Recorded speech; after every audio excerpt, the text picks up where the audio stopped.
Ibu dan saudaraku yang terkasih di dalam Tuhan Yesus, sharing saya didasarkan pada Injil Matius bab 11 ayat 16 sampai dengan 19. Inilah Injil suci menurut Matius. Yesus berkata kepada orang banyak, "Dengan apakah akan kuumpamakan angkatan ini? Mereka itu seumpama anak-anak yang duduk di pasar dan berseru kepada teman-temannya, 'Kami meniup seruling bagimu, tetapi kalian tidak menari. Kami menyanyikan kidung duka, tetapi kalian tidak bergabung.'" Bapak, Ibu, dan saudaraku yang terkasih di dalam Tuhan Yesus, di dalam kehidupan sehari-hari hal itu sudah biasa. Ada dua hal yang penting perlu kita perhatikan sebagai kebalikan. Orang biasa mengatakan orang yang kekeh, orang yang kukuh kuat. Kukuh kuat, kekeh dalam apa? Kekeh kuat, kokoh dalam hal buruk, atau kekeh kuat dalam hal yang baik, atau kekeh kuat untuk tidak melakukan sesuatu, atau kekeh kuat untuk melakukan sesuatu. Itu bisa saja terjadi. Dalam bahasa Jawa biasa disebut sebagai orakego. Nah, orakego itu ada dua hal, yang mau menuju yang baik atau menuju yang tidak baik, atau sama sekali tidak berbuat apa-apa.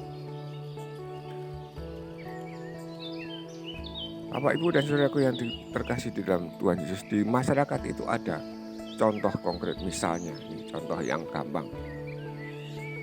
Ketika ada orang baru di suatu kampung, ketika dia juga memahami melihat sesuatu yang ada di situ, lalu misalnya dia misalkan saja menawarkan, "Anak-anak boleh datang ke tempat saya untuk belajar bahasa Inggris."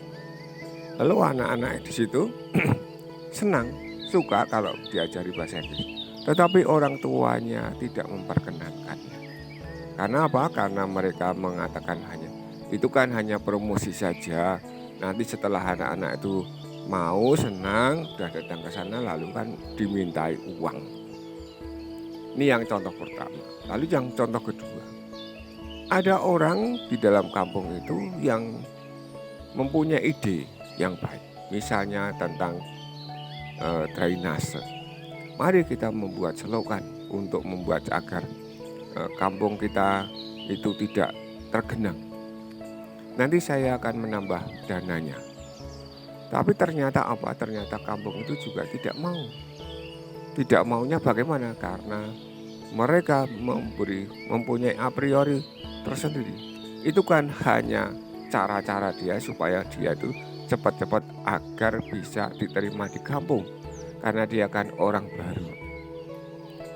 Bapak, Ibu, dan saudaraku yang terkasih di dalam Tuhan Yesus, baik anak-anak yang diajak untuk belajar bahasa Inggris tadi, ataupun orang kampung yang diajak untuk membuat selokan atau membetulkan drainase, itu tidak akan mendapatkan manfaat apa-apa, tidak memperoleh apapun yang dia sebenarnya harapkan atau sebenarnya yang dia butuhkan. Selanjutnya apa, Bapak, Ibu, dan saudaraku yang terkasih di dalam Injil hari ini? Sebab Yohanes Pembaptis datang, ia tidak makan dan tidak minum, dan mereka berkata, ia kerasukan. Kemudian Anak Manusia datang, ia makan dan minum, dan mereka berkata, lihatlah seorang pelahap dan peminum, sahabat pungut cukai dan orang-orang berdosa. Orang Yahudi atau orang Israel pada umumnya itu mengharapkan kehadiran Elia, mengharapkan kehadiran Mesias. Namun ketika Elia datang dalam wujud Yohanes, yaitu nabi yang mengawali kedatangan Mesias, dia tidak diterima. Dia ditolak. Lalu ketika orang Yahudi dan orang Israel tadi itu juga mempunyai harapan datangnya Mesias. Nah, ketika Mesias itu hadir di dalam diri Tuhan Yesus, mereka pun menolak.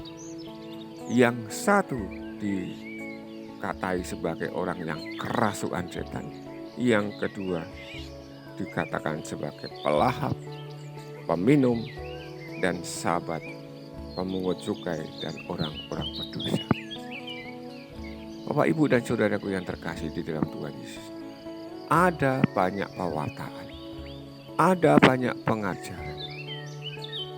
Namun pengajaran itu tetap saja hanya pengajaran yang seringkali tidak menggugah orang yang kekeh, yang kokoh kuat untuk tidak melakukan seperti pengajaran yang benar itu. Sudah banyak dikatakan di dalam kehidupan sehari-hari, dalam pengajaran-pengajaran, dalam media sosial bahwa pengajaran yang satu ini tidak benar. Lalu pengajaran yang satu ini pengajaran yang benar. Tetapi kenyataannya adalah bahwa orang-orang masih saja mengikuti pengajaran yang tidak benar. Dimulai dari mana? Dimulai bukan karena orang-orang yang ada di level bawah, seperti di dalam zamannya Tuhan Yesus tadi.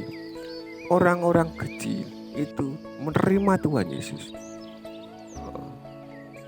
Para pemungut cukai menerima Yohanes.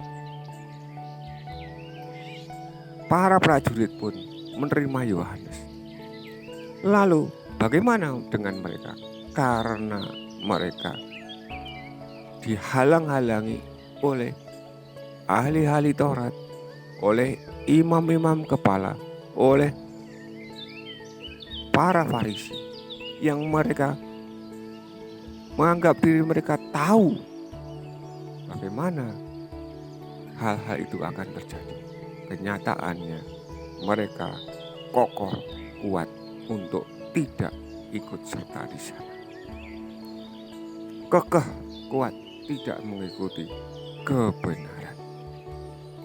Dan akhirnya apa? Tetapi hikmat Allah dibenarkan oleh perbuatannya.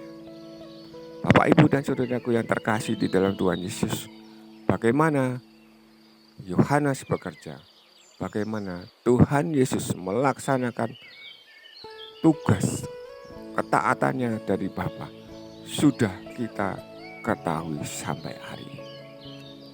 Semoga kita semua ketika Advent ini kita mampu menyadari diri kita supaya kita tidak kekeh kuat, tidak melakukan pengajaran, tidak mengikuti apa yang diajarkan Tuhan Yesus. Dan kita berusaha, ayo bersama-sama seperti Yohanes menyongsong Mesias yang hidup bagi kita. Amin. Berkah dalam